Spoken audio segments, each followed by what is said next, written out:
and welcome to Panda Meets.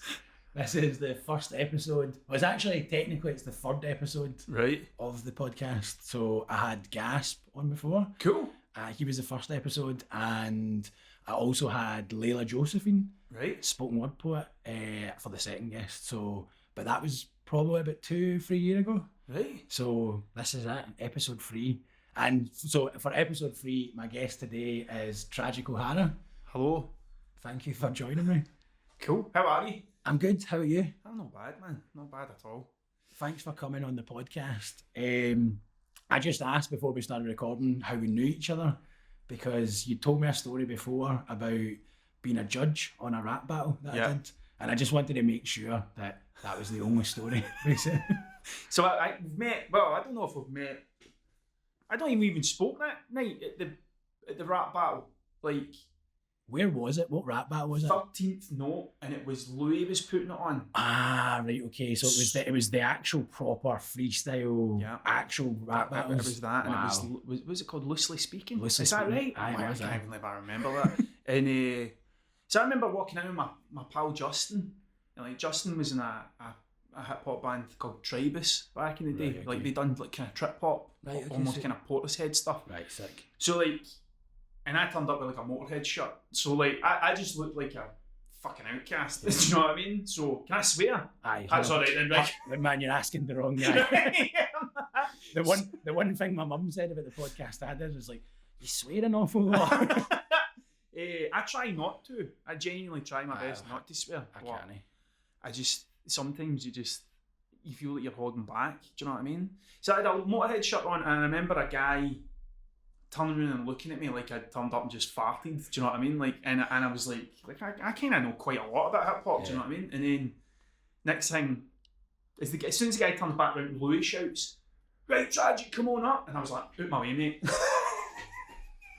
Excuse me, you know what I mean? The Motorhead fans coming through, and I judged it, and like, but it was one of the ones I was like, I don't have a clue what couldn't hear it, and it was mental, and that was the thing. Like after, who was it you were battling? Mackenzie, and after it, a guy came up to me outside and went like, "You called every single one of them perfect, except the one with Panda and Mackenzie," and I was like, okay. No, to be honest, Mackenzie's an absolute monster, man. That was the thing. I remember, like, I think Mackenzie then went on to battle Respect BA or something like that. Aye, and he said something about me getting beaten off Mackenzie. I don't even know. I can't remember, but I remember just being in the crowd being like, oh, oh no. Like, or maybe when I come off, he said something to me. Do you know what I mean? Like, you just get beat by him, and I was like, oh. I was pure fanboying out on Respect BA. It was amazing. He was like the OG, man. He was like the guy, like. Because I had all these. What were the battles called that they did, like pre-Don't Flop? Jump Off. Jump Off, aye. And it was Spin the Mic. No, but I legit, like, they did Jump Off, but like street battles or something. Aye, and there was mad, like, it was just him like in a wee path trying in some weird estate or something. For 20 quid, battling a guy. And I remember, because I had the DVD, I bought the DVD, and it was like it was Spin the Mic, and it was what's his face? What's his face? Yeah, he ended up winning it. I remember watching it and just being like, this is the best thing ever, like pure loving it. And then I went through a phase where like I'd turn up at my mate's house and I'd have a CD with like just instrumentals that I'd made in Reason, and I'd just wait till they got steaming enough that I could go, do you want to do rap battle? And we'd all just stand there and rip the hole each other, and it was like. What do you think of the culture of it? Because I was a wee bit nervous to talk about the rap battle on that podcast, because it's so toxic what you're talking about a lot of the time. But I think it's very creative as well. Like, I think there's a kind of, like, for me it's interesting, there's that thing that, so Tyler the Creator got banned, but then his sort of retort to that was like, well, look, fucking Quentin Tarantino is allowed to make all these movies with everything mad happening in it. How come that's sound? Because it's a movie. Mm-hmm. But if I rap about this stuff, do you know what I mean? I'm still creating a story, do you know what I mean? I'm just telling a story, so why is that deemed like reprehensible or whatever? I think that I take things too personally. Right, okay. To ever be involved in it like that. Yeah. I'd struggle to switch that off, where it's like, even if it was my best mate, it'd still be a bit of me going, you're not allowed to say that though. Do you know what I mean? Yeah. Like, that's why I've never done it. I stood at the side and watched. People always like push it that far, and they find, like I said, I battled Gupsy actually, and it was so bad. And the guy, so Gupsy's girlfriend's wee brother was there, and and I said something pure horrible, like I think she was pregnant at the time or something, and I said something brutal, and I just looked down and the wee guy was like that. And I was just like, man, you need to like tell him he can't do it, and like it's a rap battle, you need to tell him. And he's like, mate, like it's his sister you're talking about. And I was like, but it's a rap battle, it's sound, like, it's all right, Ryan. And he's like, no man, no, like you need. And I was just like, oh, like it's supposed to all be part of it, I guess, Ryan, but I was pretty nervous. Aye, like we used to just date in the house, and it was always me that started it. It was always me that was it, because my mates hated that stuff. Like I had one or two mates, so I don't understand why you like this thing. And I'm like, I love it, man. Like I absolutely love it. And there was times where we'd say things and folk proper fell out in it. There was a rap battle in Edinburgh once, and it went crazy. Like it went really, really bad, and people, it was mental. I don't even really want to speak about it because it was like a proper mad situation, and all sorts of madness came of it. But I could just see it brewing, and I was just like, oh no, man! Like this person who's involved in this clearly isn't the type of person who's wanting to take this as a joke, do you know what I mean? Like at some point, like I just thought, no, this is bad news, man. Like I'm curious, I guess, right? Because I know that like you know a lot about hip hop and you've been involved in sort of hip hop, but your music your music sort of style is way different, do you know what I mean? So how, I guess, where do you feel as though you're placed in sort of Glasgow and Scottish music, I guess? For me, I always find it dead interesting, like the Gyro Babies. That's my kind of frame of reference in a way, because it's like, oh, there's sort of band music, but that are very closely connected. So do you feel as though you had a place, or did you think you were a sort of... I remember going to see Hector in Tuts one night when I was playing, and like I left the gig and went to see him and then went back, and Mackenzie said to me, he's like, you are the dandy of Scottish hip hop. And I was like, I don't even know what that means. Like I genuinely don't know, but I don't think I do kind of fit. Like it's not so much like the music I used to make is completely different from what I make now, because like I didn't really understand samples or any of that sort of stuff. But see now, like I was thinking it on the way up in the car, I was like, I want to make like psychedelic hip hop, so it's like break beats, but like kind of Brian Jonestown Massacre and Black Angel stuff and all that. But I don't know, man. I don't really think I fit in anywhere, if I'm completely honest. And I used to think that was a pure bad thing. It's interesting because I was thinking that as well, like how, I guess it's difficult. I don't want to like jump too far ahead, because I'm like, oh I know, like, but I was like, I don't want to skip too far ahead. But I guess I've been watching your videos and stuff like that, and I think there's a comfort, at least I feel as though there's a comfort that you have in just being you, which I kind of envy slightly, because I think that's, I don't know, it's like the dream, I guess, in a way, just to be comfortable in what you do. It took a long time. Right, okay. Like it's not, and even then, like I'm constantly fighting myself. Like that's the person I argue with most is me. Right, okay. So like, I don't really know. Like I just kind of had I don't care what people think anymore. Like not so much that like it's like a pure horrible thing. I just think like I've got enough friends. Do you know what I mean? I've got enough people that are close to me, and the opinions are other people that I've never really spoken to. Like why would I? But I used to really care. Like, so I was going to ask, did you used to care? Because I feel 100%. As though I used to care. Like when I was younger, I used to care so much, and I realised that like a lot of my drinking and stuff like that was totally like, it was just a big performance, because I really like cared, or at least there was an element of like trying to get validation or something like that.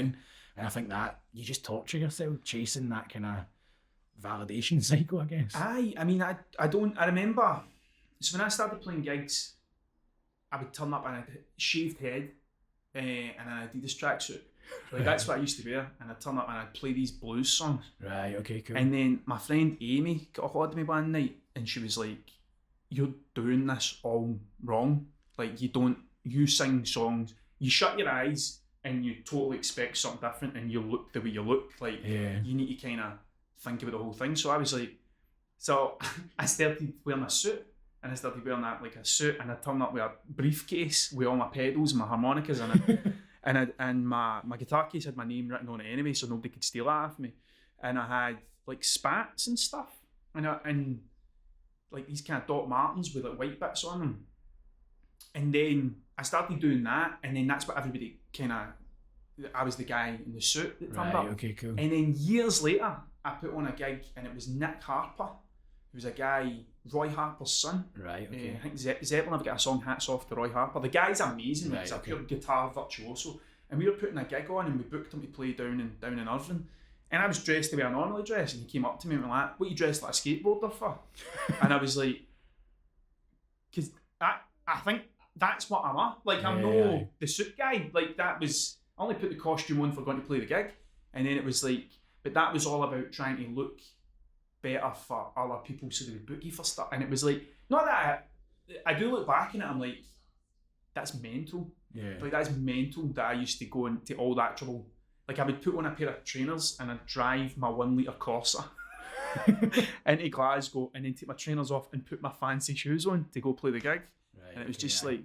Have you ever heard of Diantword? Yeah, man. So did you know about, have you heard about what he did before? No. What's his name again? Ninja? So Ninja, but he's got so many aliases, right, from like before. So he started off as Watkin Tudor Jones, that's like his real name, I think. Right. And then he was, so I think he started off as like Waddy Jones, and then he was Max Normal, and then he was Max Normal TV, and he started wearing a suit, and he did this whole thing, and it's actually, do you know, it's mad actually, I've just realised, see Priest, like what he's doing with Priest Corp, like this kind of corporate graffiti sort of thing.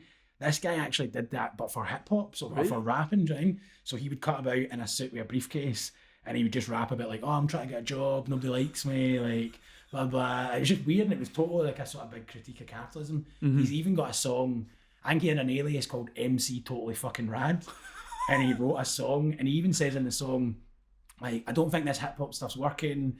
Maybe I just need to jump about in wee shorts and start doing new rave. And then literally, like a year or two later, that's what they started doing with like Diantword. And it's mental. You're just like, how the fuck did he go from like that? From that to that. But then it makes sense. Do you know what I mean? There's amazing videos on YouTube that kind of chart this sort of weird journey that he's been on. But like, dude's an absolute genius, man. Like 100%. He wrote an album called The Constructors Corporation. Right. It's called the Ziggurat, and it was like, and it's fucking mad. I'm actually just realising the connection now. There was like a comic book that they got made with it, so it was like a limited edition vinyl with a full comic book, a full story. And honestly, these tracks are just, it's like this whole universe basically they've created, and all this fucking mad winding sort of storytelling within it. And I'm just like, this is mental. How have they went from this pure epic, pure grand rap album to then just pure I love them, man. I really, Amazing. really do. Like, I think there's not a lot of music like that now where it's, everything feels really kind of polished. Yeah. And I think you can tell when somebody's not been told, like, you need to do this, you need to do that kind of thing. So do you think that there's, because this comes up in graffiti a lot, is there's kind of set rules, or like you kind of need to, I hate saying it, right, but you kind of need to put your, like you need to do an apprenticeship almost, and you need to put your time in, you need to pay your dues or whatever, so you almost kind of need to learn the rules first and kind of go through a lot of mistakes and stuff to then start breaking them. But I'm really intrigued because I feel as though you're somebody that maybe doesn't ascribe to that as much, do you know what I mean? Like, there was 2 writers in Ayrshire. oh yeah, in fact. That was it. There was 2. Like, there was only 2 that I knew of. And when we were out skating, like, I changed my tag every couple of days because I was never happy with it. Like, I was never happy with it, and I would just constantly be changing it. And some of the guys at school, like I had no idea where to get paint, like nothing like that. And like, I remember the guys' mums going up to Fat Buddha and buying them, like, is it the 600 mils? Like big burner cans. Yeah. And I'm like, what? If I asked my mum for that, she would leather me. Do you know what I mean? Even for the idea, I saying, could you buy me spray paint? Yeah. So we used to have to go down to a place in Saltcoats, and we would buy, it was £2 a tin plastic coat paint. So everybody else is out using these big, and I'm running about with a horrible, is it the valve? Like, no, the ones, you get the male and the female valve, it's still got the thing on it, man. So it was like, and I would be out writing that, and I wrote Death Row, Esco, Z, Zero, I had hundreds of just different things. But nobody, there was only 2 guys that were legit, and one of them wrote CKB. Right, okay. And I'll no name the other one because he was an arsehole, right? And I remember... He'll know who he is, and he's like, oh no. and he... Like, I never met CKB, but my pal Justin knew who he was, and like, he was like, the guy's a legend, like, he just looks so stylish. Yeah. The way he described him, to me, I picture Bose in my head. Okay, like, that's how I picture him. And the other guy, I remember I had a paint pen and I done like just a tag on a bench, and I asked for this other guy's opinion on it, and he berated me, man. Like, just absolutely tore me to shreds. And I remember just looking at this guy and thinking, if this is what this is, I don't want anything to do with it, man. And because of that, like, when folks stopped skating, folks stopped doing all that, and I kind of just kept going and found what I wanted to do. Like, there was no bigger guys going, this is how you would do it like this, or you're not allowed to do this, you're not allowed to do that. So I was just running about, just doing it. Just doing it. And then, how do you feel about, is there the same kind of thing in music? Are people quite prescriptive with music and like, you need to do this, you need to do that? Like, is it, because I feel as though that is, I always wonder, I was describing the sort of toxicity within graffiti. And then the person I was talking to was like, oh, it's just the same as classical music. I think they're all it's like cliquey, do you know what I mean? Anything that's kind of a culture or a wee community, do you know what I mean? There's always, I guess it's kind of gatekeepery, do you know what I mean?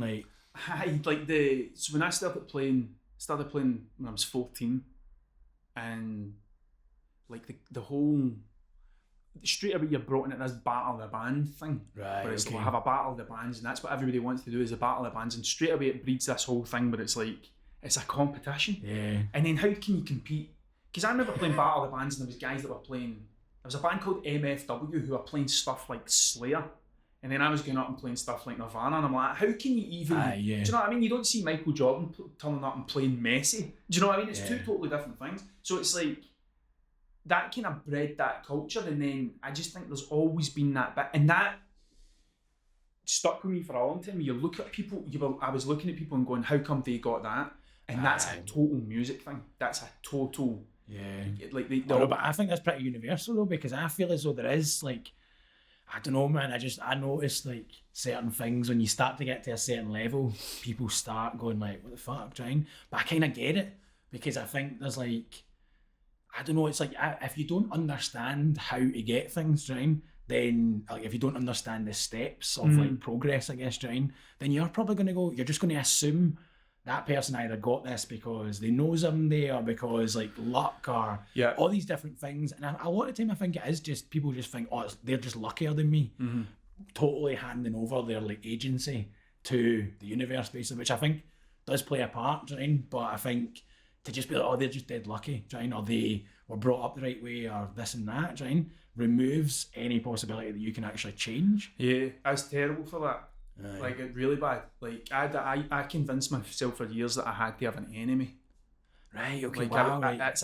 And thinking it now, it's horrible, right? And there's one person in particular that I'm going to try and talk about without saying his name out loud, do you know what I mean?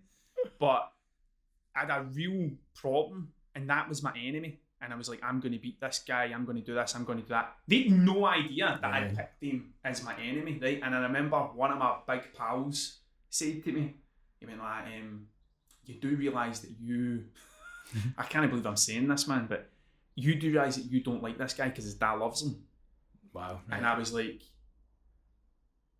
fuck. And that honestly, man, that just totally changed everything. But I was like, that's a fucked up way to be. Is to look at somebody and go, that guy, your family cares about you enough that they're giving you all these opportunities, and I'm sitting here going like, how come it's not me? And it's like that, and I remember it took the wind clean out of me, and I was like, this having an enemy thing is just made up nonsense. I was mad. I was reading about that recently. There's like different sort of types of people and different kind of motivations that they end up getting, and that one of like having somebody like an adversary, do you know what I mean? Like, so you kind of need somebody, and you see it in graffiti a lot, do you know what I mean? There's like, if somebody has beef with somebody, then they're super active, do you know what I mean? And I'm like, but that's because you haven't really cultivated sort of, like the football graffiti thing is really interesting. They're fucking prolific as fuck.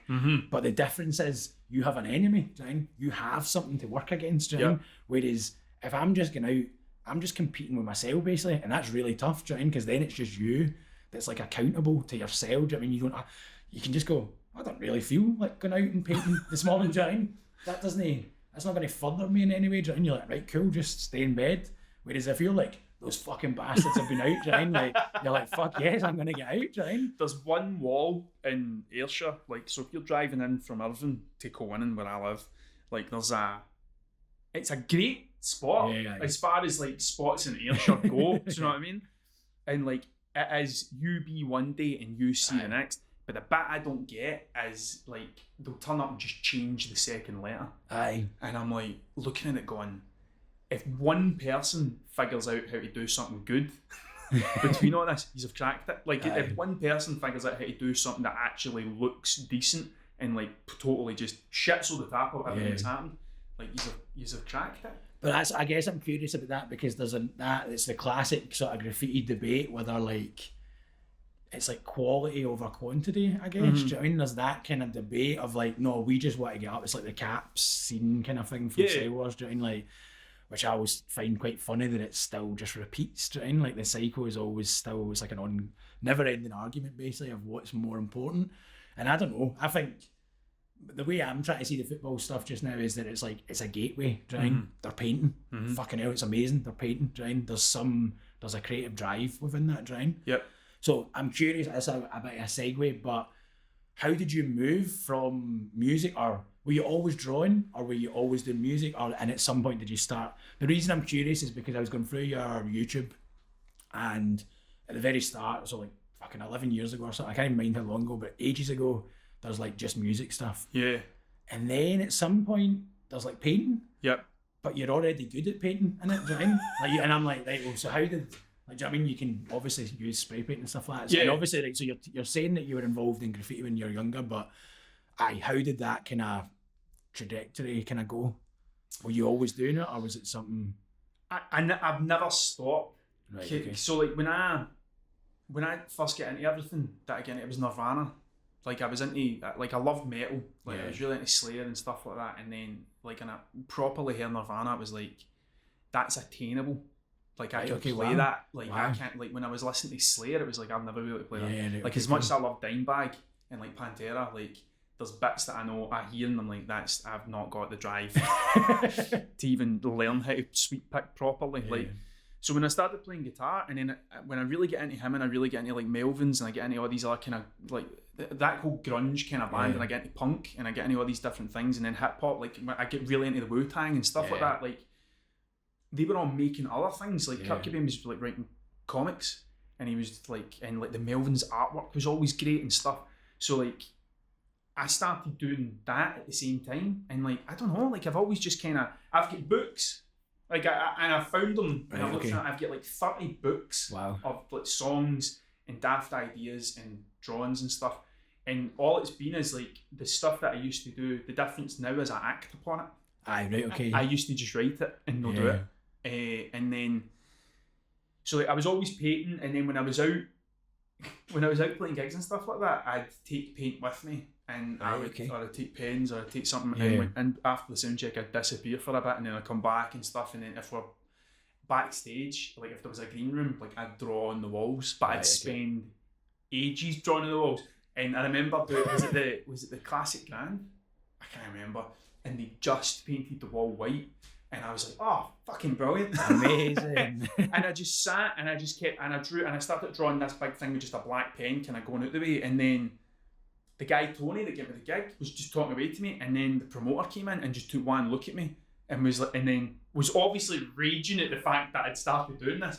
And I just thought it was like, oh, this is cool, man. Like, this is why you paint walls white, is for folk to, why would you want a good looking green room? Like, what's the fucking point in that? And the guy, honestly, he disappeared, and I think Tony was told, like, that guy's not coming back. If actually he was going to treat that place, he's not coming back. So, like, I've always kind of done it, but the real changer was, like, I made nothing from music. Like, music was a hobby that I funded myself. Yeah. And then, when my kids were born, like, I'd been painting, and, like, we used to get that Illuminati paint. Do you remember that? Yeah. And we used to buy Monster. And I remember running low, and there was a space in Irvine, and a guy said, they're looking for somebody to paint this. And I was like, look, I will do it for the paint. Like, just give me the money, I'll buy loads of paint. And then after that, somebody else offered me to do like a hairdresser's. Right. Okay. And I remember walking out of there with money in my hand and going, I've never been paid this for music, like ever. Right, and then the music thing, I was like, I can't play my guitar because I want to be with Aaron. and like I want to be home. But if I go and gig, I'm back at 3 o'clock in the morning and I've made 20 quid, and then I'm an arsehole the next day because I'm shattered. Yeah. It was a no-brainer to do and just go, I'm just going to paint, and that was it. But like, there's like abandoned places in Ayrshire, like the old ICI and stuff. So when I was going down there, is this like the Mad Bomb place or that's something? That's it. They made dynamite there, man. Dynamite. Alfred Nobel came over from France. Wow. And decided the people of Stevenson were less important than the French folk, and that's what he done. And then he started the Nobel Peace Prize. Wow. So his name was synonymous with peace rather than fucking blowing folk up. But so we'd go down there and I'd paint there, like me and one friend in particular, because everybody else dropped out of it. And then that was the bit where I was like, I'm going to try faces and I'm going to try this and I'm going to try that. So when was this basically? What kind of year are we talking here? When I stopped properly, maybe in my 20s, I was down there doing that. And then I remember, so when me and my wife met, like we were going out for like maybe 2 weeks or something, and like I'd climbed this thing with my pal and we were painting up there, and we were just no thinking it in it, and then next thing I know, I turned around to him and said, how funny would it be if like we climbed after this and the police were just waiting on us kind of thing, like, that would be really funny. And as we climbed after the thing, like they were there, and like the two of us just ran, and he there was this hill, and he jumped in the hill, and I jumped out after him, and next thing I see him do like a matrix flip, and we're in water, and like so he's totally submerged, I'm up to like here in water, and then climb at the other side of the banking. And as I'm hiding in the bushes, and they're not doing it. They can't. Like, but in my head, it was like, my life is over. Do you know what I mean? When we thought we were looking for him, I could hear him behind me pure shuddering because obviously he was like drenched kind of thing. And that was the point when I was like, I don't want to do this anymore, man. Like for like, because who's looking at this? Dog walkers. Like who am I? I'm not doing it in here that anybody's ever going to appreciate. It's just like there's nobody's ever going to turn around and go, oh, I seen this thing this guy wrote that looks amazing. So then it was like I just went to the ICI for that point on. Right, it was like just taking paint and just trying mad stuff, which was great because there was nobody there saying, you can't do that. Are these the ones that you've put on your YouTube, or is this before? That was way before right, I'd done any of that stuff. Right. A lot of the stuff that I'd done down there probably just has been painted over and things. Right, but there is, like, if I'm going to do something, like that ODB portrait that I painted, for example, that's where I go. And if it's the, like that one I done where I just kind of threw the paint and turned into something, that's the place. When it's like, go there, consequence free, and it's a cool, there's more people writing now in Ayrshire, which is weird. And I'm starting to see people coming for here.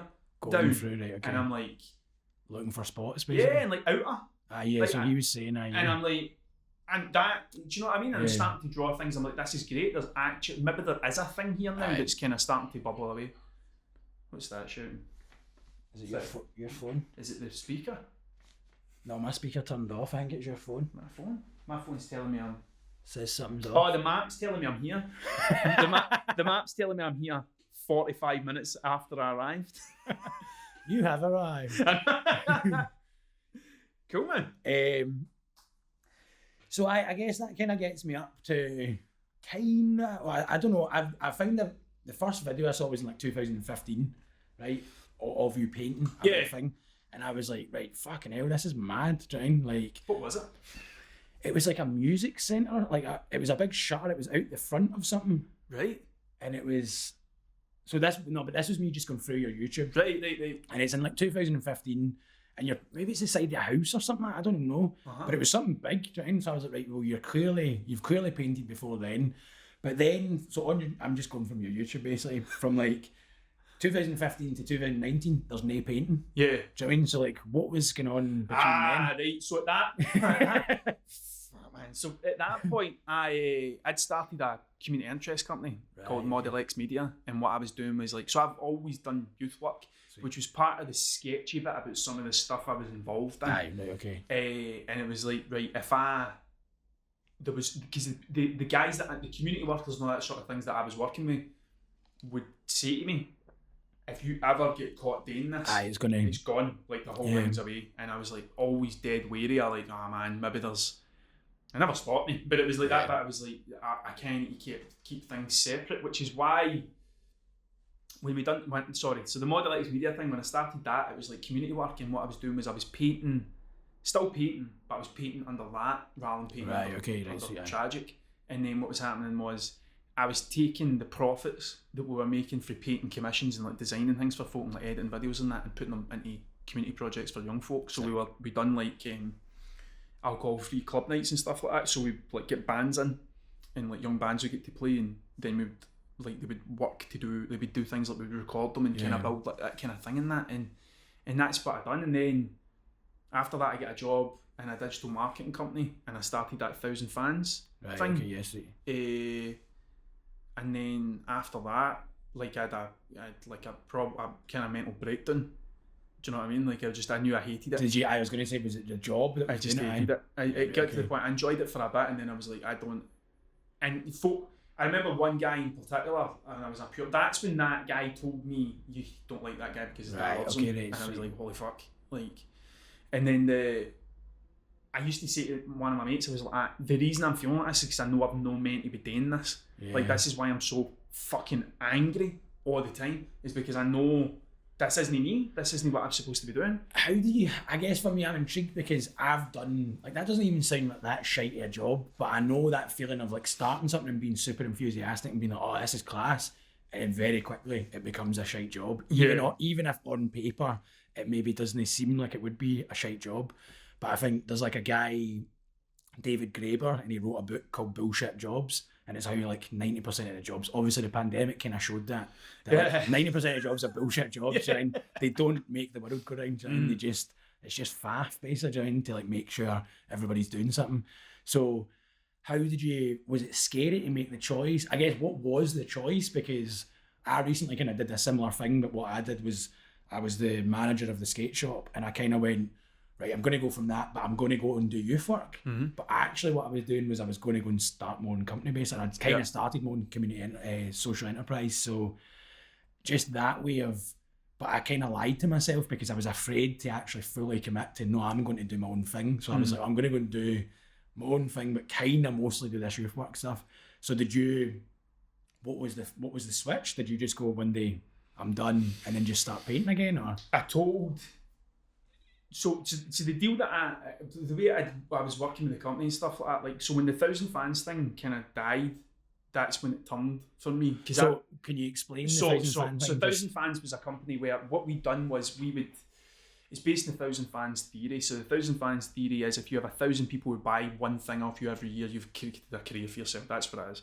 So we'd written I wanted to make it like a game. Right. So you would go on to 1,000 fans. You would put in your Facebook and your Twitter and your Instagram, it would auto-populate a website, and then it would bolt a store on the back of it. So then what would happen is you would upload designs, and we would make one-off t-shirts and one-off prints and all that sort of stuff. But the whole idea was like, so when you sell X amount of t-shirts, you could actually afford to get them screen printed, which means your margin's bigger and all that sort of stuff. And it was kind of coaching people how to turn Have you heard of Everpress? Yeah. I was going to say, you invented it. Well, I don't know. I don't want to take credit for it, but it was that kind of idea. But it was like 2017, 18 maybe. That's early on, man. And then it just died. It just died of death, and that was the point where it was like that was when it became a real job, because it was like I could no longer have that outlet saying I'm doing all this stuff with bands, I'm doing all this stuff with artists and stuff. And to be honest, by the time I turned 25, I thought it was over for me.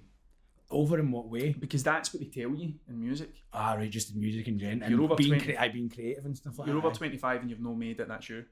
Right, so you need to make it. What is making it as well, though? Just made up nonsense. But that was what I was told. And I remember like a fairly reputable industry person saying to me, you now need to pretend that you're 25. And I'm like, I'm 26. Really? Really, aye. And I'm like, but now looking back, I'm like, that's fucking stupid.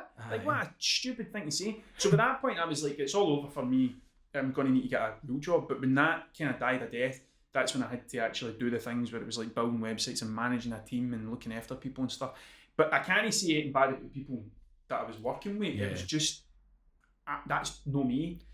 it feels like a flip switches, doesn't it? Like, so it just became this thing. I wasn't into it, and then what I done was I told anybody that would listen that I wasn't into it. Right, okay. I was just anybody that would listen to, I want to do something else, and then I don't know how it happened. But South Ayrshire Council offered me the artist in residence job. Right, okay, there, sick, yeah. And I was like, how long was that for? It's a year. Fuck, that's either. So, and that was the bit where I was like, right, okay, I can. Have you watched the documentary about Anthony Lister? No. I think he's went a bit tits up recently, but in fact the documentary is quite mental. It's called Have You Seen the Listers? So, have you ever seen All This Mayhem? Oh, the Papas brothers. Right. Same guy makes this documentary, right? Oh, it's incredible, man. You need to watch it. But he kind of starts his career as an artist he's a graffiti writer, kind of street artist, but the council give him the job of painting every electrical box in Brisbane. Right. And so he just cuts about for like a year, 2 years or something, painting every electrical box, just doing mad stuff on it. And obviously that's like the best kind of, here you go, mate. And I was like, we should have that here, man. Yeah, like, totally. It would be so class, right? Like, cool, you're in charge of this area. Yeah. Paint every single box. Do you know what I mean? Like, they just fucked anyway, do you know what I mean? I mean, but that basically gave me the thing where I was like, but even then it was still that bit, like you've only got a year. Right, okay. How are you going to do this, and what about that, and what about that, and how do you make sort it of a real... stuff were you doing for them? So like I was doing things like I was working with a group of adults who I helped them put on their first exhibition, and I done art classes with them, and we done all that kind of stuff. And then I was working with girls from primary school, so they were doing a thing like this is the stuff I love. Yeah. Like I'm pure into this, man. And like so basically there was a fire in a school in South Ayrshire. I can't remember what one it was. It was after school. Right, okay. Nobody was hurt or anything. But it meant that girls from primary had to take in all those young folk, so it created this tribal thing in this primary school. Wow. So when I tipped up, it was like we made 3 animations based on like bullying and stuff like that, and we scripted it, the young folk performed it, they animated it, done all that sort of thing. So I was doing that and then doing wee bits and bobs on the side and stuff. But like that kind of gave me enough to go, right, I'm turning the garage into a space and I'm going to just be working out there and figure out what it is I'm actually going to do, kind of thing. And then does that kind of, how fast then do you start doing like the tragical mystery tour and stuff like that? So that I didn't even think I was ever going to make a YouTube video.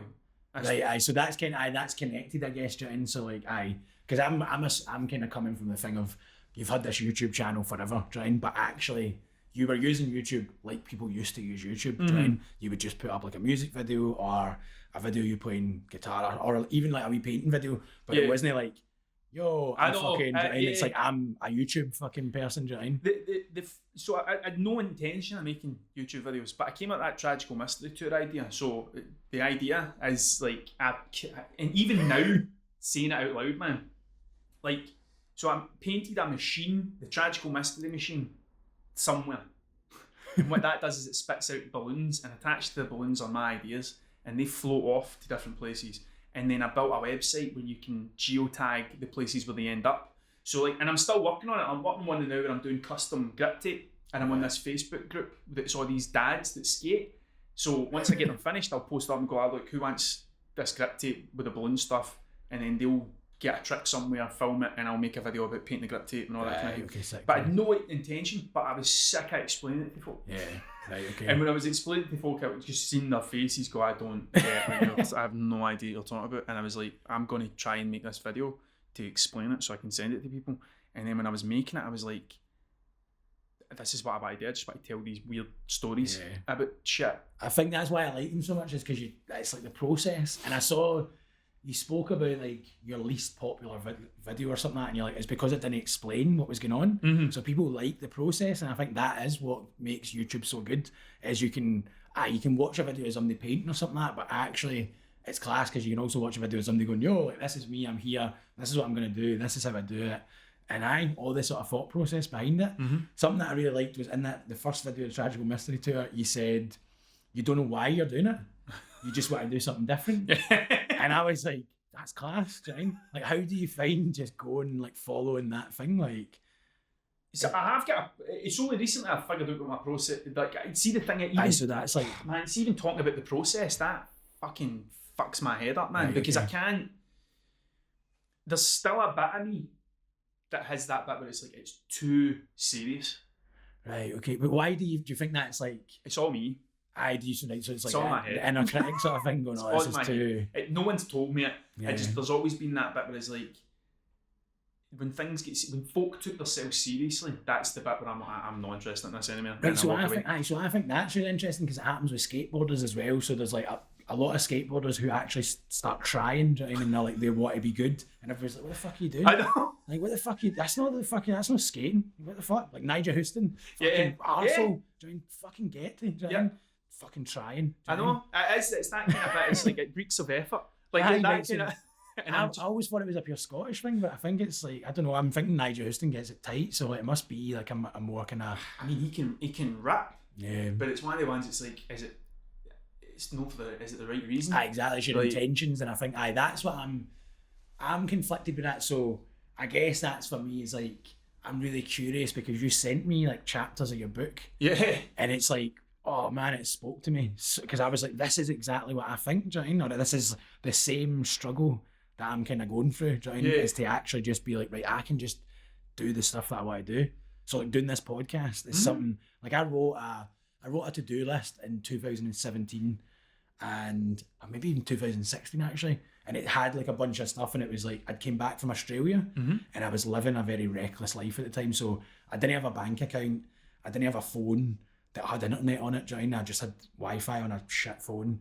I was just drinking too much, I was smoking, I was doing all the stuff that I didn't really want to be doing anymore. And so I wrote a to-do list of like, start a podcast, stop drinking. And I even kind of was nice to myself and said like, just stop drinking until you black out. Do you know what I mean? You can drink, but just don't do it to the blackout stage. Right? Like, obviously that wasn't working, because anytime I try and stop that, it's like you're 3 pints in and you're like, let's keep going. Yeah, man. The blackout's calling. So I just packed it all. But so I don't know, I'm curious by how have you found that? Because the YouTube channel is fucking amazing, man. Do you know what I mean? Thanks, like, I think, and it seems as though that just gives you a focus. You're like, right, cool, I can just, it's a vehicle in a way, and you're like, right, cool, I have an idea. And so that's why you're saying earlier, I used to have all these ideas, but never done them. So it's actually about being proactive. So how have you managed to, where do you get the sort of, I don't know, for me, I'm like, where do you get the energy? But I don't even think it's the energy, because I think people have got the energy, the confidence, I guess, and the self-belief in a way, Jane. Or what do you think was maybe holding you back before, and what's changed that now you're doing stuff? Just me. Right. Like that, it's so internal. Like all the other stuff is like, basically, like you're here once. Like there's this kind of deep thing where like I used to think like this, and I used to think I was a weirdo for thinking about this sort of stuff. But like you're here, that's it. You're here once. Like, you only get one kind of go at this, and then and then I thought the big changer for me was when I had kids. Because then I'm looking at them and I'm like, I remember what it was like when I was wee, and I remember what it was like when I kind of first started drawing and folk would tell me they were shit. Yeah. And when I started playing guitar and folk would tell me, you'll never be able to do that. I remember it, right? And I remember kind of taking it on board, and I'm looking at the two of them and I'm going, the best example I can give to them is the fact that if anything they want to do, you're able to do it. But you need to be doing it for the right reasons. You need to be able to turn around and go, is it making me happy or is it making someone else happy? But it's the power of why. That's where it comes in. It's asking why for everything. So, like, if someone, for example, if someone was to send me a message, which has happened, and they'll say something about, oh, maybe you should do this, maybe you should do that. Yeah. The first thing I ask is, why are they telling me this? Are they telling me this because it's coming from a place of love? Do they care about my feelings in the way? Or are they telling me this because they feel threatened by the fact that I'm doing this thing? Yeah. Or are they telling me this because they don't want me doing it? Like, what is that? And as soon as I get the why, it takes the power away for the comment that they made and it gives it back to me. And then when I've got it, I can then use it as whatever way that I want to use it. So I think it's funny because you'd mentioned Michael Jordan, and I was watching the documentary. Have you seen it? The Last Dance. Unbelievable. It's so good, isn't it? I was like, what the fuck? I was kind of like sitting watching it. I'm like, I didn't think, like, I used to like that, and I think it was that era that I was into basketball. Very fleeting, right? I was like, yeah, it's basketball. And I'm like, oh yeah, it's cool. But see when he's talking about, like, some guy says something to him, and he's like walking away, and he said like, oh, blah, blah, like, and then he's like, I just used that as energy. Yeah. And then he's like, he didn't even say it. I know. Didn't even say it. I made it up. But I lied to him. He's like, I made up the lie and I told everybody the lie Yep. so I could get the energy from it. And I was like, that's mad. It seemed that there was elements where I was like, oh, is it kind of like masculinity? Is it kind of toxic masculinity in a way? Do you know what I mean? There was certain aspects of it. But then I'm like, I really liked his teammates basically saying, he was a bit of a dick. But for us to achieve what we wanted to achieve, it kind of had to be like that, do you know what I mean? And I don't know, but again, that makes me think about the graffiti thing where people are like, no, you need to be hard on people, do you know what I mean? You need to squeeze people to get the best out of them. And I don't know if that's always true, do you know what I mean? I think there's like room for like... I think some folk just, they react different to it. So I mean, there's people that you can pressure into doing stuff and then they get better, and then there's folk that just crumble and they just give up. And it's a fine line, but it's figuring out what works for that person. I think like, I don't know, man. Like I don't think what I do is anything particularly special. Do you know what I mean? And I think that's what makes it alright to then just kind of fanny about. Because I think if you take what you do, that's the thing that worries me the most is taking anything that I do so seriously. Not myself, but like if now you get people who talk about like how they got this and how they made this and all this, and they think that the thing that they've made is the most amazing thing, and it's all that kind of stuff. That's the bit where I'm like, if I ever turn into that, then that's the worry. So it's like, it's interesting because you were working on this model for 6 months, man. But I feel as though, so I kind of read about stoicism and stuff like that, and how you kind of need to not be attached to things, and if like you almost need to visualize like this going wrong, right? And I think that kind of like, I think that thing, I was always looking at it and I was kind of like, I don't really know where he's going with this model, right? Like I kind of get it, but I was like, I don't know if I really do get it. And then I watched the video and you're just like chucking it, and I was like, fuck, man, wow. But how was that process? Because that's like, I really like the idea of, I think because Instagram, we're very much focused on like getting things out, right? And like churning things out, whereas obviously you writing the book and even these YouTube videos, like I like the fact that you've got this idea of like the journey of YouTube. So I had a thought of like Instagram stories are just right, people are just flicking by them. But is there a way you could use Instagram stories so you can do like the highlight reels? So could you like make stories that might not seem connected, but if you put them all together, so like somebody might just watch a story and I'm like, oh, don't know what the fuck that means. And then you record like the next week, you record the next part of it, and then you put them all together, and over the year you've made like a story. So I feel as though you've got some kind of like journey sort of process. So are you kind of now thinking bigger in your things? So did it make it easier after spending 6 months working on this thing? Was it easier to kind of let go because you're thinking about the bigger picture? It didn't. See, when I looked at it, it did nothing for me. Like that's what it was. Like I think so. My measurement is every idea that I think's worth remembering goes in my book. That's it. And my book is, there's no problems in the book. It's just stuff, right? And then what happens is, if the idea is good... What do you mean by there's no problems? I don't write down the problem. Like, so for example, like, came up with an idea when I wanted to make a sculpture that was I've never made a sculpture. Like, that's the first thing. So, like, so instantly you go, I want to make a sculpture, and the problem would be, like, your brain automatically goes, you don't know how to make a sculpture. Correct. But so I don't even look at it as a sculpture. It's just a thing. Like, that's so when I say I'm making a thing, that's what they are. I love the fact that you say I'm making a thing, because it's like, I think I've realised like the language we use for things is really powerful, and it's like it alienates you from it, right? So I was saying I don't feel comfortable saying I'm an artist because I think I have like a preconception of what an artist is. And I don't feel aligned to that, right? So I just say, I just paint these big heads. Right? I just paint these heads, and that's what I do. The reason why I'm a professional walrus chaser. That's it. Like, and it's that whole thing where it's like, so making the thing, if I'm making a thing, so I'm just making a thing that, and it's not, it is a sculpture, but it's a thing, but it could be anything. So then what it was I thought it would be a propeller that powered a cog and attached the cog with a big pair of robot legs. And they would cycle and it would flash a light. And I don't know why, there was a thing somebody was talking to me about where they were like, how would you solve the energy crisis? And I'm like, well, I'm not the guy to do it. So I called it Plan B, and we should probably listen to somebody that knows what they're doing, because that thing's no convenient or anything. So, and I just drew it. And then that became an animation, it became something else, it became something else. But like, the good ideas float to the top of the book. And the ones that I don't feel, it doesn't go smoothly. Like there's like they just disappear and they just get lost in the thing. This is quite a sort of technical question I get, or maybe like a sort of a bit of a technical question. What's your system of how does stuff not just get lost? What do you mean? Like, so how do you, like, you're saying they float to the top, do you know what I mean? But that's obviously, you must like they're all here.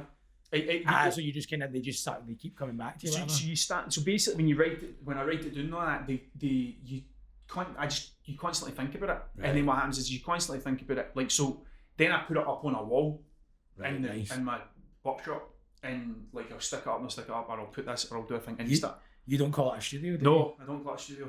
Studio's too real. Studio's too real. And then I think the idea I go and come into my studio. Fuck, man. Like it's just a workshop. And I like workshop, man. Aye, workshop's a bit. Because you are doing a lot of stuff, right? Like you're doing a lot of different stuff. I think, like just making mad things. Yeah. Like and so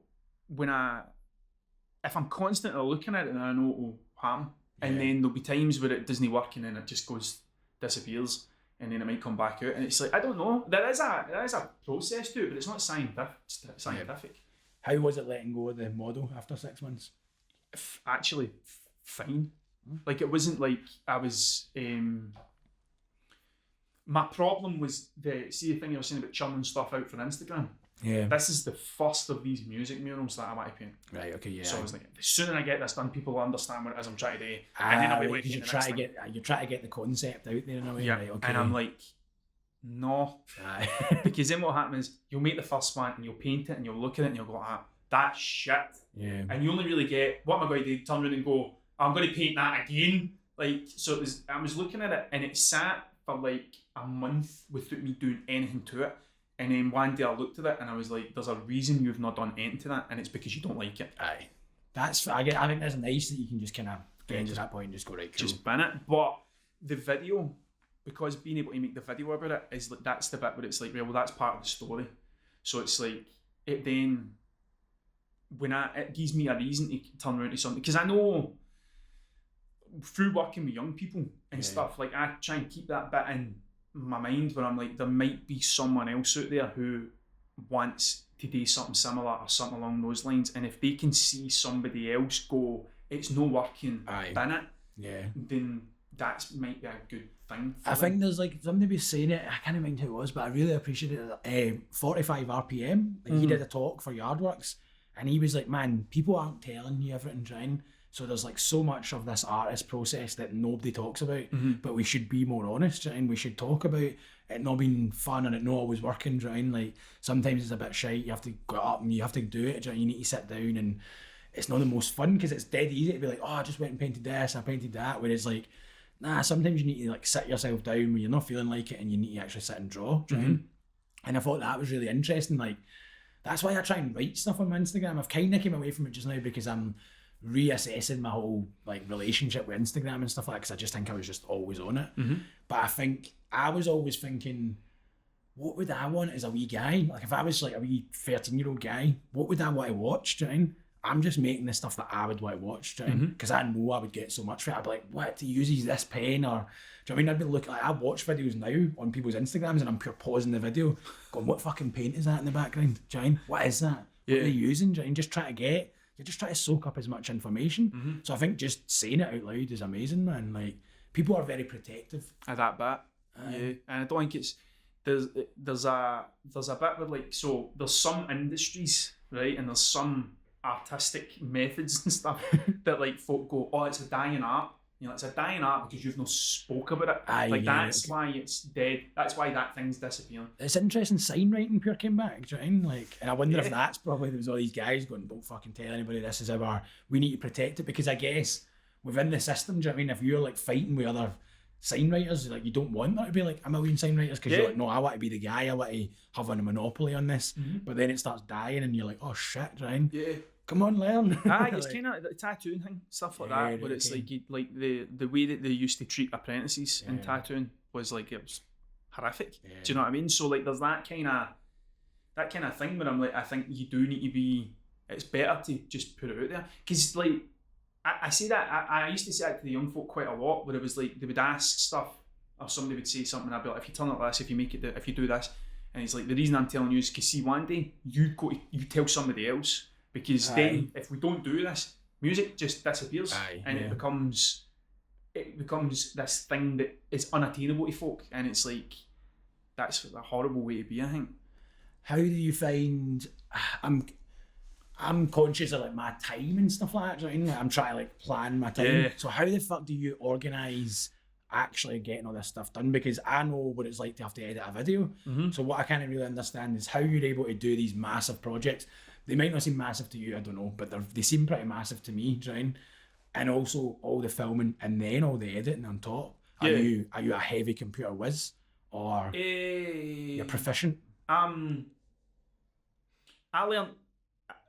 I just tried to learn everything. Like I was like, when I first get into music, and then when I seen, like, there used to be a place in Stevenson called the Cali Centre, which was like where I used to go when I was 14. Right. And like it was like a youth centre, but it had like, it was an old police station, so there was 2 cells, and like one of them was the studio and stuff, and like it was great. And like when I turned up and I seen this place, I seen all this stuff, I was like, I need to know everything about this. And the amazing thing was the guys that worked there, like Gordon Cowan, he would show you. Yeah, there was none of that kind of, he would put it in place so that you could use stuff and you could learn how to do things. And then for then it was like, because the not the selfish bit of Gordon, but the bit where it was like, the more things that I could do, the more people he had at he could bring in to do other stuff. Yeah. So when I came up with an idea, like when I said to him, I'm into graffiti, he was like, would you run a workshop in graffiti? And I was like, aye, of course I would, aye. Like, and it became that. So he's like, right, well, I've now got somebody that does this thing. So like, when I was into Jackass and skate videos and all that sort of stuff, making videos was the thing. Like, couldn't edit them or anything, but like I just would film stuff from my mum's camera and do things like that. But like, I don't know, like if there's something that I don't know how to do, then I don't let that hold me back. Yeah. Do you know what I mean? Like I go time. Do you have like? Are you editing in the evening? I'm just like you've got kids, do you know what I mean, as well. It's like how are you? I'm better at it now than taking stuff home with me. I now don't take things. Oh, so do you do all the editing in the studio? I do it in the studio. Workshop, very rarely will I take something. Wow. Right, okay. Now. Right, because I can imagine like. But like back in the day, like I'd be everyone was set up on my dining room table. Right. And it was like constantly just. But the problem with that was because it was always there. I was always working. Yeah. So it was always like they go to their bed and then I'd start working and then and like. Do you treat it like a job now? Do you have set times you go to? I go down about 9 o'clock and I come back up about 5. Wow, really? Right. About. Nice. Do you know what I mean? But sometimes I'll go. This is the thing, right? And like so, when you. I still try to get my head into this. Like I was meeting a guy the other day who I've not seen for ages, and the two of us were talking because he installs lighting rigs and stuff like that. Cool. And there's a couple of things I was like, I need a lighting person, so we were talking and stuff. But then I used to treat that as if that wasn't work. Yeah, exactly. Right, okay. But like meeting this guy and talking to this guy about the stuff that we were talking about effectively puts me in touch with someone that I know now I can get this together, but also makes me a slightly better person for having talked to him. Yeah. And like and that's work. Yeah. So the way I kind of think about business now is I'm in the business of trying to make myself better. So if that means that I stop what I'm doing in the middle of the day to do my Wim Hof. Do you do Wim Hof? Yeah, I do Wim Hof. Like I do it. Oh, right, mad. How long have you been doing it for? I've been doing it for. So is this the breathing you do? Yeah, I do the breathing. I do the cold showers and stuff as well. Like I do that, and we go in the sea quite a lot. Sick, man. But I do the breathing quite a lot, man. Like I'm not. That's my downfall. Is I'm not regularly. 1 o'clock, I'm going to do this. But I do it. It's a cycle because when I feel myself slip into that horrible mind frame that I've got, I know it's because I'm not doing that stuff. What time is it normally? Like an afternoon thing they do, or is it in the morning thing? Because I do the cold shower thing, right? Yeah. But it took me ages to get it. Alessia actually annoyed me a wee bit because she was like, I could never do this, do you know what I mean? Like I'd never be able to do it. And I was like, she's like, you love it? And I was like, no, I didn't. Do you know what I mean? And I was like, I do kind of love it now, do you know what I mean? It's class. But then I was doing it the other day and I was like, I don't want to get in this. I was looking at it going, I fucking don't love this. In this moment right now, I don't want to. Like, as soon as I'm in it, I'm like, fuck yes, this is amazing. Mm-hmm. But looking at the fucking shower, it's freezing. I'm like, no, man, fuck that. And I felt like shouting, how? I'm shining right now. Do you know what I mean? Like, I don't want to do this. Right? So that's like, it took me ages, and it was a boy, a graffiti writer. Hundreds of people had told me to do it, and I just couldn't. There was something about it, and then I was in here speaking to a graffiti writer. Just something about the way that he said it. He was very. A lot of people get a wee bit evangelical about it. They're like, "Oh, you need to do this. It's the best." And I don't know. I just felt as though like I don't fucking want to do it, man. Like, and then he just went, "I do. I really like it, man." Yeah. It was just totally calm and chilled about it, and he was like, "Just really good for me, man." And I was like, right, nice. I like your vibe about this. Right? Yeah. And ever since then, that was like November time. Yeah. I've done it like every morning, man. It's great, man. Like it's really good, but I'm not religious about it. Like I know that, like I've got. My wife will verify this. Like sometimes I'll go home and it's like I've had a really bad day, but like I think nothing's going right and everything's terrible and all that sort of stuff. And I know it's because I haven't been dipping into that bag of stuff that I've got that I know makes me feel better. Yeah. Right, and then that's the first thing you go, and it's like I get sore backs, and I only do yoga when I get a sore back. Like I only stretch when I get a sore back. Then my back gets sore again. I go, I should probably keep. But if I just kept going with it, I wouldn't have the sore back. So it's that kind of cycle, man. But I do love it. I love it. So you've mentioned chasing the walrus. Yes. And you've mentioned a why and the importance of a why. Would you be able to tell me what your why is? No. Right. Okay.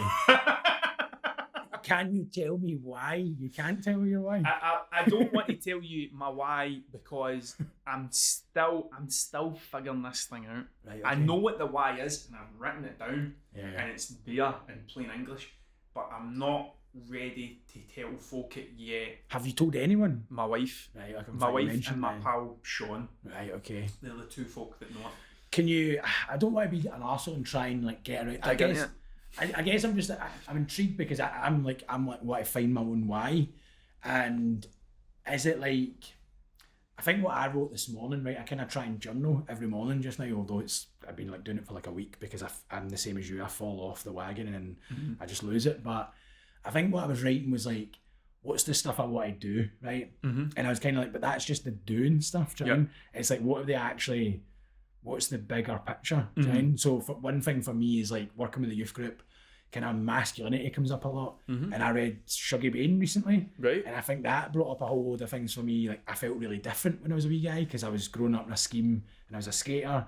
So like, I guess what like this morning's sort of why was like, how do you be masculine but in a kind of healthy way? And I reframed it instead of saying toxic masculinity, I said one-dimensional masculinity because I think toxic. Fucking, you're like, oh, fuck, I'm not toxic, Jane. I'm just fucking living the thing that's been ascribed to me in a way, Jane. Yeah. So I think, like, how do you be more a holistic masculinity potentially might be the right way to do it, Jane, because I think there's good and bad things. So, like, Wim Hof is quite, I think, Alessi's probably got this idea that it's quite, actually jumping in the fucking cold water, Jane. Yeah. Whereas I think that was probably what was nice about this boy saying to me, oh no, just do it, it's nice, yeah, it's like almost like a soulful thing, like it's a kindness to myself. Like I see it as an act of self-love now. Like when I'm getting in that, I care about myself, which I never did, Jane. I never cared about myself, so actually caring about myself is quite nice. So is your why focused on you, or is it like your work, or is it? So probably the best way to explain, and I don't think I've done a very good job of explaining this, right? No, but I quite loved the way that you did explain it as well. So I love secrets. It's a 3-act plan, right? That I've written. So and they're called acts. When I get to the end of Act 1, I'll reveal the why. Right. Okay. Sick. Once I get to the end of Act 1, and then I know what Act 2 is, and Act 3 is I know where it's going, but right. I don't quite know the end of that yet. So, but so that's good, right? So there's like the idea of emergence. So a lot of people are really prescriptive and saying, no, this is where we need to get to. But life doesn't work like that, right? And that's like kind of the problems with a lot of things is people try like confine everything. Whereas if you leave things open to emergence, then good things will actually come. Like, have you found that since you've started it, are you getting a lot of synchronicities? Like I've got the KLF book over there. All right. Have you read it? No. You need to take that home with you, right? That is your gift, right? Okay. Oh man, honestly, I know you're fucking super busy and you might not read, right? But You should read that. Right. I've also got The Alchemist there. Have you ever read that? No, man. So these are both, it's quite strange, they're both sitting there. I'd never read The Alchemist. People kept telling me about it, and then we went to Barra and I was like, fuck, I'll buy a book for it, and read that. And it's all about basically following your passion and how the universe like will push you a long way. Right? Yeah. Like, once you're on that path, the universe is just going to keep putting things and just going, yep, you're on the right path. Like, go for it. I mean, where's my bag? Can I get my bag? Aye, of course. Let me. Oh, I just hit that mic. Like, this is my book. You'll not be able to hear me, will you? I hope I brought it. Yes, I have brought it. So this is the book I've got now. Right. So my why for the bigger thing. Where's my pen away? My why for the bigger thing is like a secret, but I have this is what the book's about, like the actual book that I'm writing. So like I have some of this I need to keep secret. Something you can't see. Hold on, let me find this. There's that sculpture I was telling you about. That's the. Wow. That was it. It was just a stupid idea. But wow, it's very you're very sketchbook, do you know what I mean? Like, do you know? I used to have I've always had books where it was like that. There we go. Right. So it's a cycle. Right. Okay. Sick. And I always start with why. Right. And from why you go through why to who, then from who to where, then to when, then to how, then to what, and the what's the last thing, and the what should go straight back into the why. Now, the why will morph and change and affect everything else, right? Right. So this is the circle, the cycle of the book, right? So what I try and do is when I'm thinking about it, I try and get it down to one sentence. Give me 2 seconds. No bother.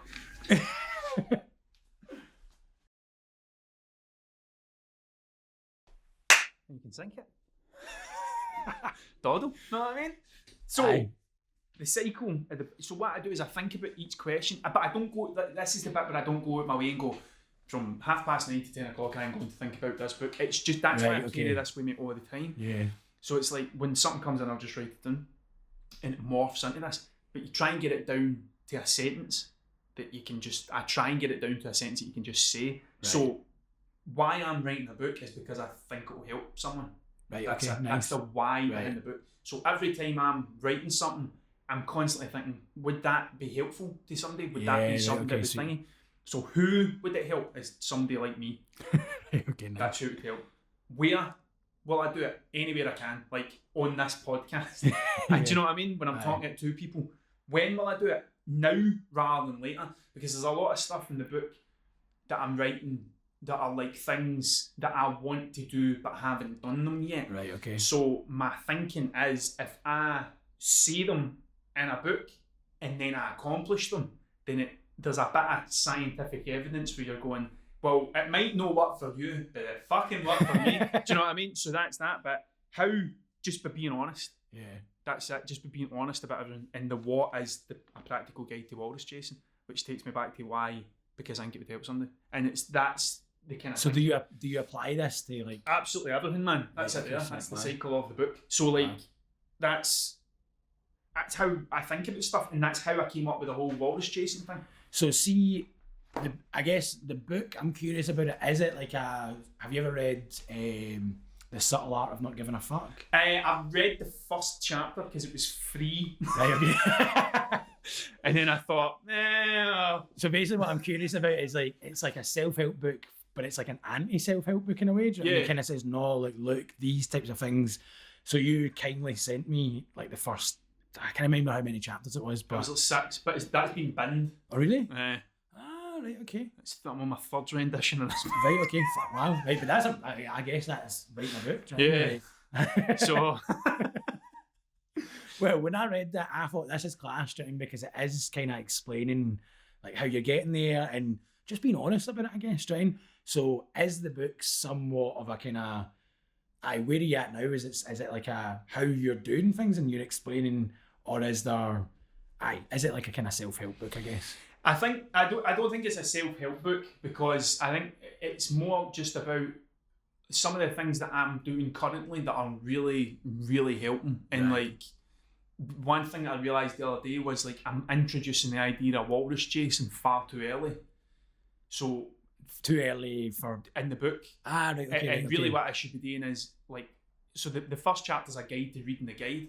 Right, Which is a bit kind of Hitchhiker's Guide to the Galaxy, which is my favourite book ever. So it's like, and then I mentioned the fact that I'm a professional walrus chaser, and then I'm not going to mention it again to the very end, and just be like, because if I just told you why I'm at all that stuff, then none of that other shit would make sense. Do you know what I mean? Because I guess it's following your actual journey though as well. So do you feel as though you've got to the place you're at now? Because I beat myself up a lot when I stopped drinking. I was like, why have I just fucking wasted all that time? Do you know what I mean? Like, I could have been doing all this stuff instead of doing that stuff. And I'm like, no, but you wouldn't have the knowledge and you wouldn't be you if you hadn't done all that stuff. Do you know what I mean? So it's like, right, I'm exactly who I'm supposed to be in this moment. Do you know what I mean? So do you think that's almost like what you're doing is you're kind of charting the sort of the journey in a way? Sort of like how you've kind of got to that point? I totally. I mean, like, it's mad because like I never.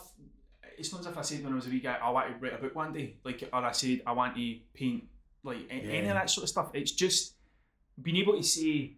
Now you're saying about when you don't like calling yourself an artist. Yeah. Well, the idea of being a professional walrus chaser means that like I'm not a YouTuber. Yeah. Like I'm not that whole thing about like doing a sponsored video for Squarespace. It does not it doesn't interest me in the slightest, man. Yeah. Just the same way that like there's other things that I'm like I'm not into that. But creating that job title, but it's like, right, well, this is what I want to do. This is, but it's not a job. It's more of a purpose. It's like when you create that purpose, it's like, right, well, any of this stuff, if I can look at it and it I'm looking at it, it's making me feel like this is the way forward towards this, then you adopt it. Yeah. And if it's no, you get rid of it, and it's like that kind of thing. But the best thing about it is when you sit down, like I've been in meetings with like Creative Scotland, right? Just like when they're doing, like there was a thing happening and there's a member of their team, it's not like a funding thing or anything like that. And they all go about and introduce themselves and then it gets to me and I go, my name's Tragical Hard and I'm a professional walrus chaser. Do you see it? I fucking see it. And then, and then what happens is it just splits it right down the middle. I tell the guy that was fixing my boiler the other day I was a professional walrus chaser. Like it's just. I told the taxi driver that I was coming to record a podcast, and as soon as I got in here, I was like, "That guy's gonna think you're an arsehole." What's why? Like, not that bad to be honest, but there was definitely like, if I'm honest with myself, there was definitely a feeling of like, why the fuck did you just tell? Maybe there was a wee bit of pride as well to be like, I just fucking told the taxi driver I'm doing a podcast, right? He's gonna think that's class. I just had a guy that records podcasts in my taxi, right?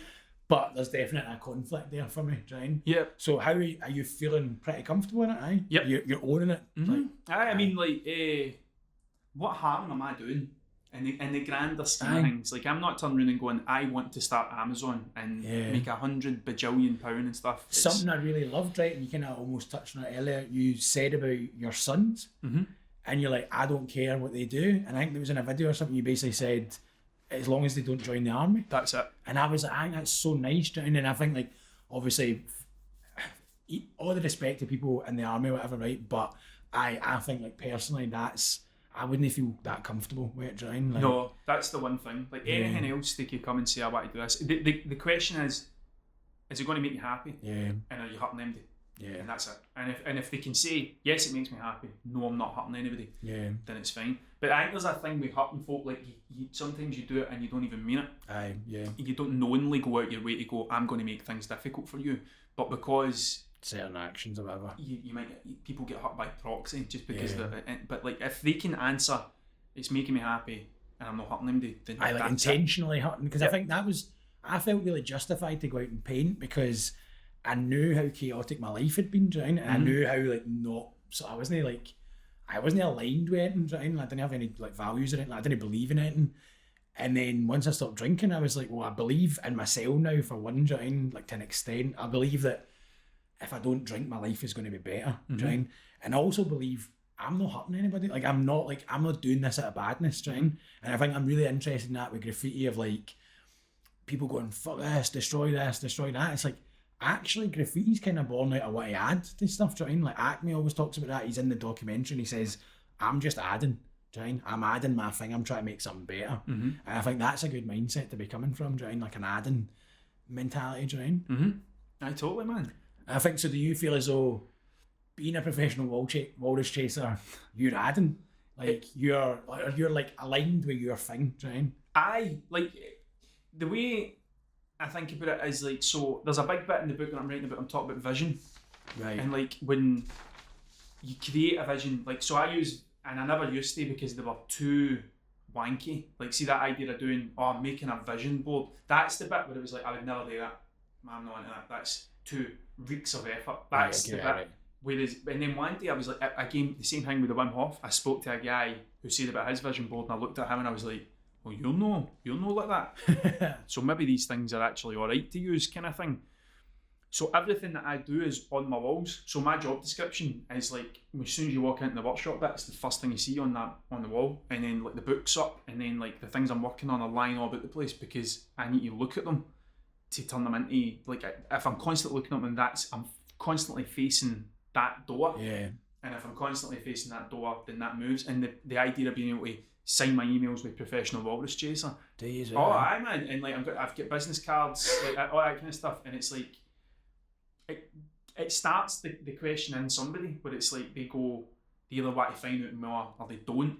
And if they don't want to find out more, I'm not in my job description to convince anybody I can do anything. Do you know it's funny? I'm sitting listening to you and I'm thinking, do I have this? And I remember, I don't know if it was because of you or maybe before, but I think, I don't know, must have been around the same time to be honest. But I was like, what's my job? Like, what's my job description?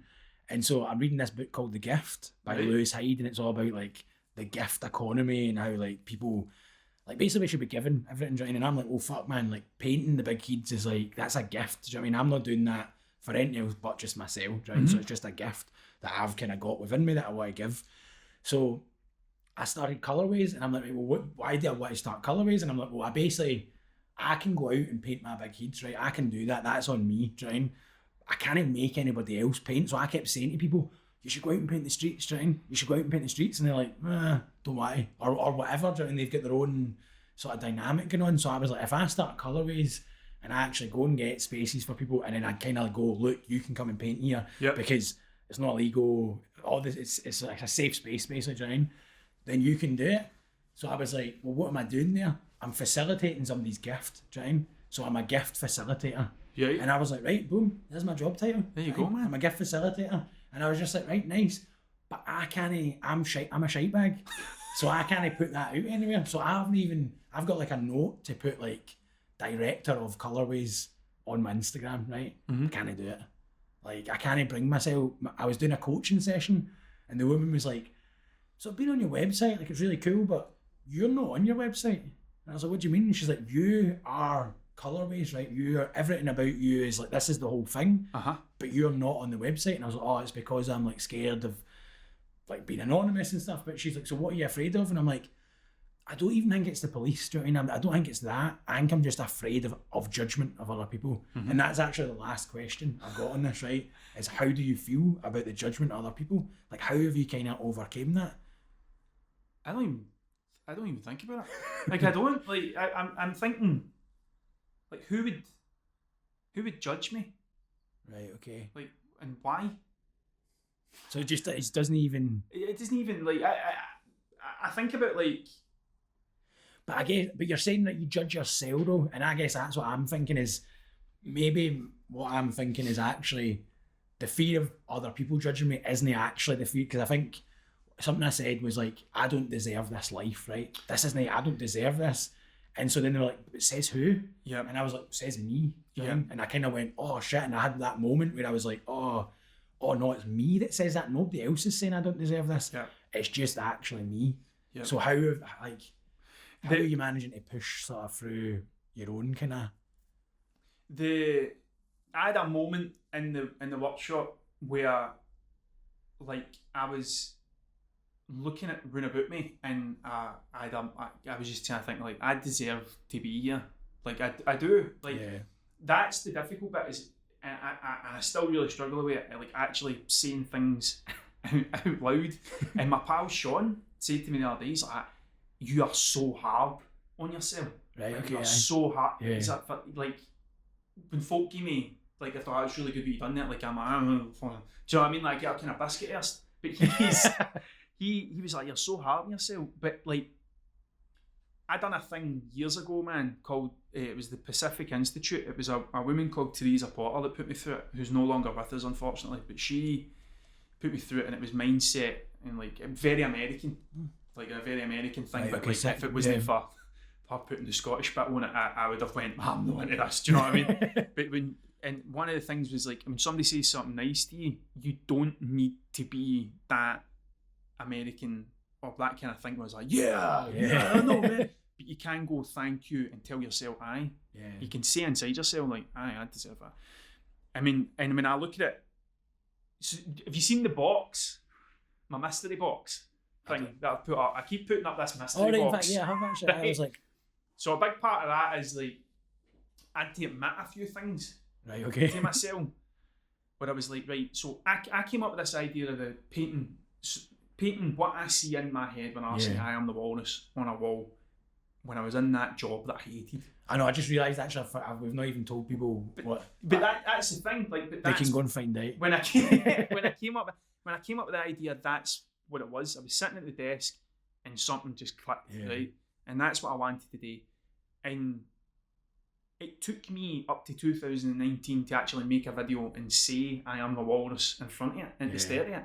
And then it took me, from there I managed to get myself, in the middle of a pandemic, this is a bit when I'm trying to say, like, take off that bit when I'm like bragging, but like in the middle of a pandemic, I managed to pull myself, I lost all my work, man. Fucking everything. And if it wasn't for Wim Hof, I'd never go to the other end of it, and I fucking mean that, because did I tell you the story about when I met the wee guy? No, I don't think so. So I was in a shit mood, man, like, because obviously, like, everything had happened, it was all gone to pot, like, everyone was fucked, basically. And I was going to the last place that I had work for them to tell me it's not happening.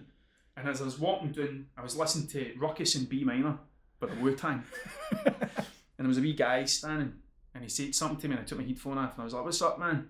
And he's like, are you strong? And I was like, I don't know. I've never really been asked that. Wow. What is it you're leaving moved? He was like, there's a guy who's fell down in the forecourt. So it was like a sheltered housing bit. And I walked through it, and there was two women standing with umbrellas sheltering this guy for the rain, and he was just lying the thing. And I was like, so I done, like, I don't know if you've got personal care, but like I done that. I worked with adults with additional support needs and stuff like that for a while. So I know the kind of bit of moving and handling stuff. And I was like, look, I'm going to get my mate and the two are going to do this because I don't want to hurt this guy, and I certainly don't want to throw my bad back out, you know what I mean? So as I was walking down, this young guy was walking, and I said to him, I was like, are you strong? And he was like, aye, not particularly. So we went up and we helped the guy in, and we sat there and stuff, and like the ambulance was coming and that. And as I was walking down to meet my mate Neil, it kind of dawned on me, I was like, it's just your work, man. Like, I'm not above going to get a job in Asda. Like, I've done it before. I've worked 3 times out of jobs that I hated to do something, and then gave up because it was too hard, and went back to job, and then hated it, and then I've done it 3 times. What the fuck? It was just, this was the first time somebody was taking it off me, and it took me so long to get out of there into this thing. I get maybe a year and a half out of it, and then somebody was taking it off me again, and I was raging. And then when that happened, and I spoke to Neil, and I got home, and I'd said to Kirstine, because she was like, she admitted to me after it, she was like, I was worried because I could see that you were worried. And I was like, right. So she went to her bed, and I'd done 5 rounds of Wim Hof in the dark. And what I do, Wim Hof, the way I do it is, when I'm doing the deep breaths, I think of the problem. Right, okay. And when I'm holding my breath, I look for the solution. Wow. Right, that's what I do. I told you know Audrey Tate? I was doing my last round, she phoned me the other day, and I was like, you've just interrupted my Wim Hof, you bastard. And I was telling her that. But that's what I'd done. And by the time I came out the Wim Hof, I was like, no one's took your skills off you. No one's took that thing away from you. You need to, so what I'd done is, I was like, right, I'm going to start looking at the people who are suffering, right? And the first place I thought was like, there's going to be loads of young folk that are going to be isolated and all that sort of stuff. And I started that lockdown learning with Tragic Lara, and I made all the free tutorials, and I done all that sort of stuff. And in the middle, I tried to do this walrus thing and all that, and then done all that kind of stuff. And then that was the bit when I started doing that. I was in the garage, and I managed to get myself out of the garage and into a workshop that I pay for. Like, I've never owned a fucking thing in my life, man. I managed to get myself with there, and then from there I've managed to get myself into places that I've never been. Like, I'd never spoke to anybody for SWG3. Like, I'd never painted at Yardworks, I never even knew the first names of the people that were there. Do you know what I mean? Yeah. Like, I don't think if it wasn't for all that, I wouldn't be here talking to you the new. Like, all that sort of stuff. I managed to get myself to this other bit. And the bit that I need to, it's not bragging, right? Yeah. See this plan that I've got, I fucking believe in it, man. Yeah, man, that's sick. And I totally believe in it. And if I manage to get myself from there to there, I'm going to that next bit. That's where I'm going, right? So if I'm going there, I'm not concerned about what anybody thinks about where I'm going, right? Yeah. If you're spending more time thinking about what I'm doing and the reasons why I shouldn't be doing it, what are you not doing? Exactly. Yeah, And it's that bit where I'm like, I don't even think about it. Yeah. And I still have moments where like I go, maybe I didn't get that because I've not got an art degree. And then I go, shut up, man. Know what I mean? And it's that, just like that, but I'm still conflicted with myself. That's where the conflict comes from. And it's like saying to myself, I know I'll get better at it, right? I just always want to keep that bit in me where it's like, you don't think you're better than anybody else. My granddad used to say to me, he'd go, remember son, you're better than nobody, but nobody's better than you. Aye. And you're like, and I never thought it meant anything. Oh man, see when those things land, when they finally land, and you actually feel them, and you're like, oh, I get it now. Do you know what I mean? Oh, it's such a nice feeling, man. And it's like, well, that's freeing. That's a freeing thing to do, and like, so I spent a lot of time thinking about. And there's a chapter in the book about the fourth dimension. I have no idea what the fourth dimension is. No idea. You know what I mean? I've actually thought about the fourth dimension a lot. What have you thought about it, man? Well, because this is weird. I'm so glad. This is fucking madness that I get to talk about this. There was once a documentary with Alan Davis, the guy from Jonathan's Creek, right, talking about the fourth dimension. So there's like the 4-dimensional donut. And so he basically explains that our universe is a 4-dimensional donut, because if like, in the way to describe it is like asteroids, now the game it's 2-dimensional. Yep. So that game is actually a 3-dimensional donut, right? And our universe is 3D, so then our universe is actually a 4-dimensional donut. Right. And he goes to this mad big sculpture thing, like it's like a 4-dimensional cube that's built somewhere. I've never been able to find this again, right? I've typed in like Alan Davis fucking 4-dimensional cube. It's a conspiracy, man. And I'm just like, I'm like, I watched this when I was a wee guy, and it's implanted in my brain. I don't know anything about the fourth dimension. Neither do I, but I think about it. And I think and then what it does is it makes me feel, so like the chapter in the book, I kept trying to write it and it was too scientific, and I went, you know what, fuck this. So I set the camera up and I just started ranting, and I thought, well, upload that to YouTube, keep it unlisted, and I'll pull the transcript and I'll see if there's anything I can use in that. And that's what I was doing. And then I thought it was funny to be able to turn into some. How many books have you read where somebody says, look, stop reading this and go watch a video? Right, do you know what I mean? Like, yeah, I thought it was kind of funny. So when I started doing that, I started talking about how, like, the reason I think about stuff like that and things that are bigger than us is because it makes me feel like I'm no important. Right, and if I'm no important, like I'm fucking, that's the there's no pressure. Aye, it's like, what am I? I'm just a guy running about saying I'm a professional walrus chaser. That's what I am. Like, I'm not. It's paint on a wall, and that's all it is. There's no importance in it.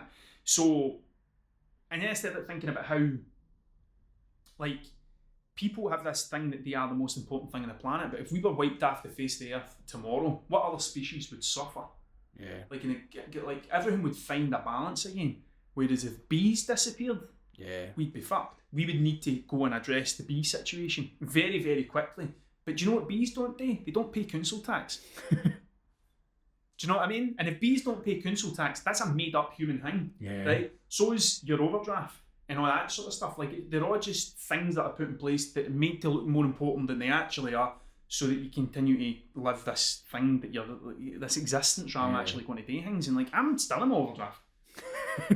Like, I've got a thing in my book that the day I get to the end of the month and I'm not in my overdraft, I will make a video to celebrate. I was actually thinking this the other day, I'm really proud of myself. I got a big student overdraft. Yeah. And then I went to Australia for 2 years and just never paid it.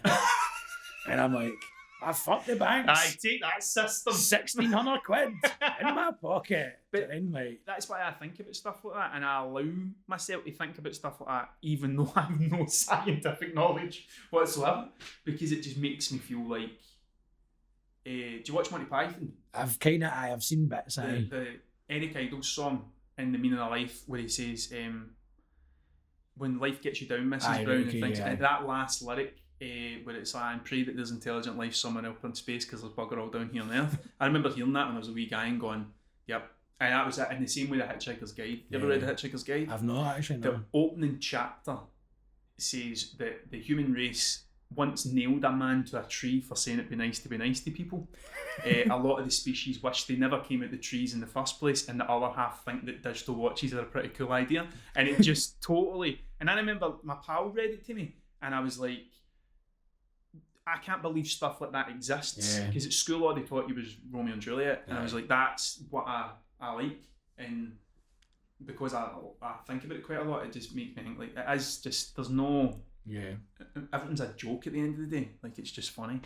Do you feel as though you're on a journey just now? Yeah. Yeah. So I do as well, right? And this is actually why I asked you to do this, right? Okay. Because I feel as though like the energy you've got, right? I've felt that drain, and I think it's like it's this shit that you wish you could bottle, basically. Yep. So I want to do another podcast, like when you get to your next act or something, say. Right, okay. Because I just think it's fucking incredible, man. Cool, man. So thank you. Thank you very much for doing this one. Thank you. No, thank you very much for having me, man. It's been great. Like, it's not often you get to sit and talk about walruses and stuff. Do you know what I mean? Like, nobody listens. No, I love it, man, honestly, and I think it's just fucking class. So I just keep doing you, man. I think it's totally inspiring. Thank you, man. It's inspiring me so much, and I can only imagine that there's all sorts of other people that are just getting so much from it. And I think, especially in a time like this, and I think that's why it's so class, because it's like you do start thinking about what is actually worthwhile, and it's doing the shit that you want to do. So 100%, aye. The rest of it's just all made up. It's just distractions. Do you know what I mean? So, aye, man. Sick. Cheers. Thank you very much. Thank you. Thank you, everybody, for tuning in. This has been Panda Meets, and back with another guest soon, I guess. Next month, probably. Don't want to try too hard. Brings the effort. Right. Cheers, man. Cheers, man. Thank you.